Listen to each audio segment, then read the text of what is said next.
Right, so a 12C 650 inspection. All this applies to all the models, but we're doing this on a 12C at the moment because it's ours. Going from the front of the vehicle back, these are all the bits you need to look at, ideally on a ramp. As you can see, I'm standing under a car.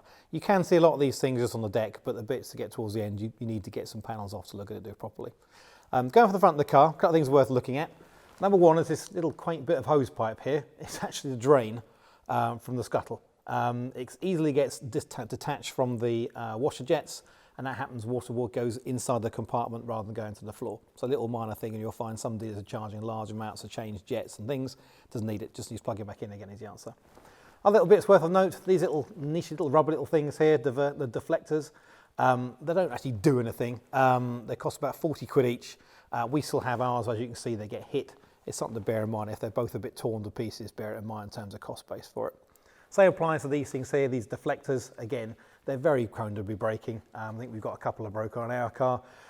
The Mclaren will give you all kinds of stories about diverting airflow away from things. Given the choice, would I rather have them on the car? Yes. Is it going to be a deal breaker for me if I find there's not one there? No, not at all.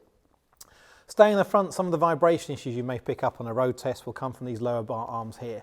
This little bush here is prone to cracking, and it's an MOT fail in the UK if it does only leak from there. Sadly, Deere and Mclaren don't supply that ball joint on its own. It's this whole arm here, which is 700 quid, depending which model of car you're talking about. Not expensive to replace, but in terms of overall labour-wise anyway, but the part itself is quite expensive. And again, the little leak is quite common. Vibration or any kind of juddering, understeering, etc. 9 times out of 10 is this lower bush on both sides. There are stories into about lots of racks being replaced, etc. We've been doing this 5 years. We've never replaced a rack. We've only found one rack that was an issue we sent back to a dealer for a warranty issue. We just don't recognise these stories about hundreds of racks being replaced or the idea of changing all the suspension. It really is not that big a deal. But in terms of vibration, I'd be looking there before looking at the rack is the answer. Again, underside of the car, see a check out of the front under tray.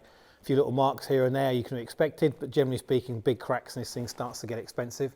The front subframe, something to bear in mind, we've seen a few damage where they've been hit. Underneath all these bolts here are your TPSM sensors, so your tyre pressure management system. Underneath there is where it's bolted. That gets hit, that gets cracked, it's £1,000 to replace it, so something to bear in mind. Going back to the rest of the car, underside of the under tray is worth looking at to see how bad a damage it is or not. Should be nice and clean and neat and tidy. There's your fuel tank. This is one issue. This is the catch tank. It's a dry sump system on a Mclaren, which this tank here literally goes all the way to top, buried at the top of the car.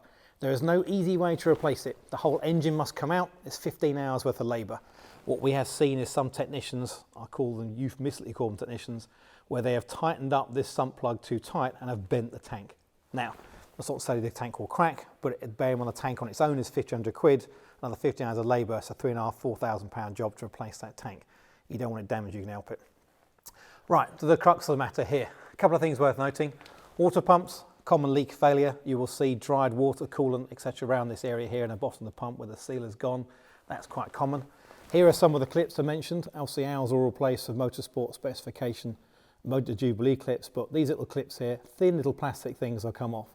The way to tell, as you can see, there's the hose and there's the metal join, should be flush. If there's a gap in between the hose and the metal join, you see the hose is starting to move off. And it covers all these things, all around all those hoses. There are 18 in total that needs replacing. Other parts of the engine, you'll start to see some oil leaks there from the oil turbo feed pipe up here.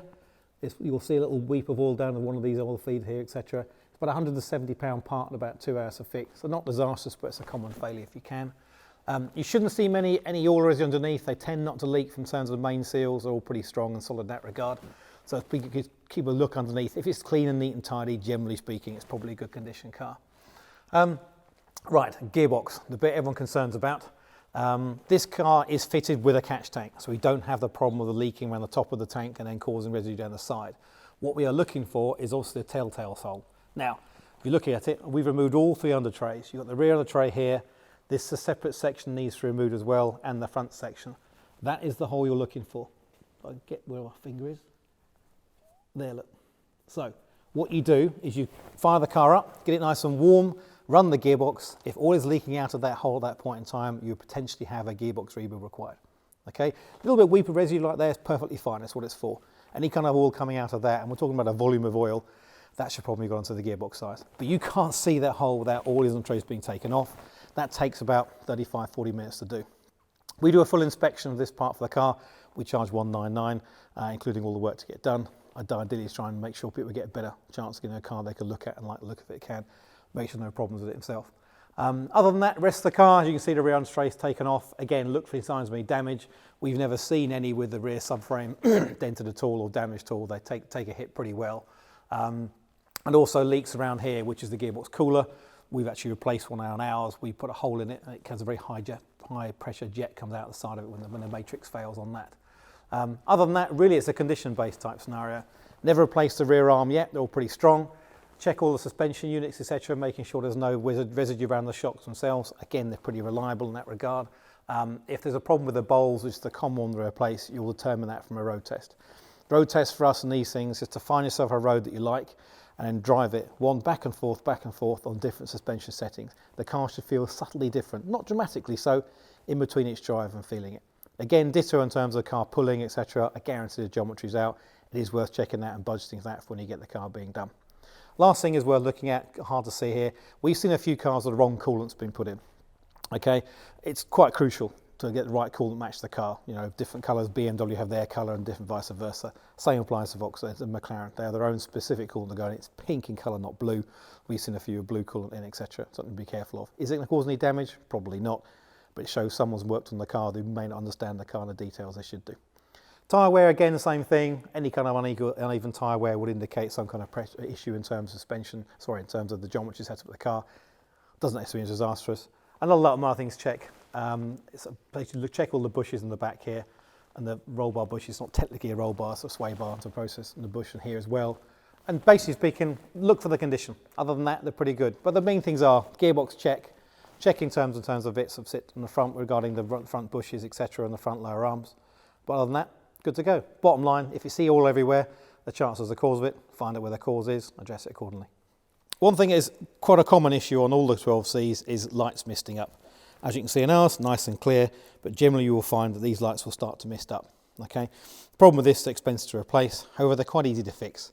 You have to take it apart, drill a hole in it, put a grommet in it, let all the moisture dry out, etc. So it is fixable. But this day and age, you'll probably find most of them have been replaced in the warranty, but it is a common failure again. Nothing to worry about in terms of running away from the car. Just bear it in mind when it comes to fixing these things if you can. Right, here we are on the interior of a 12C, very similar to a 650. Couple of things to note, generally speaking, the interior is pretty good. They're pretty well built. You may get some squeaks and some rattles from the dash, which comes from obviously being removed, etc. This is a Spider.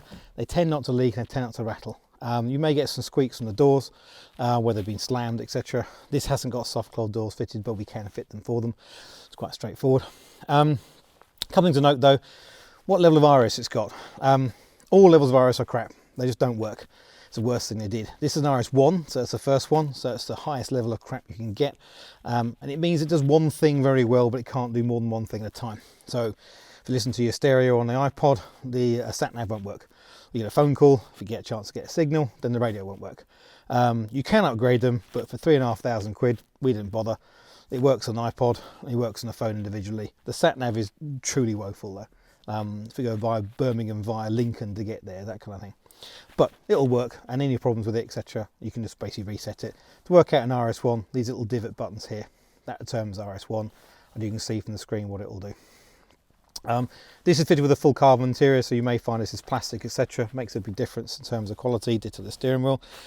Things worth looking at, if you see the colour of this one, this is the HVAC screen. So this whole section here, granted ours is in carbon, is very prone to failing, so the lights don't work. It'll still work and function, but it means that essentially speaking you won't be able to see the lights in terms of where the buttons are. It's expensive to replace. There is a place in the States apparently you can reprogram them and replace the small parts in there, but we've not confirmed they work yet. But bottom line there is that either ignore it or budget the best part of £1,000 to fix it. They're £400 aside. Other than that, there's no real problems with the interior of these cars. If you're looking at a Spider, make sure it works up and down. Make sure you check the tonneau. And also, if you can, road test it, the roof up and the roof down in case no wind noise. We tend to get some of the strips, the wind strips go a little bit loose sometimes, you can. But overall, they're not a major problem in terms of squeaks and rattles. They're a very well built car and put together in that regard.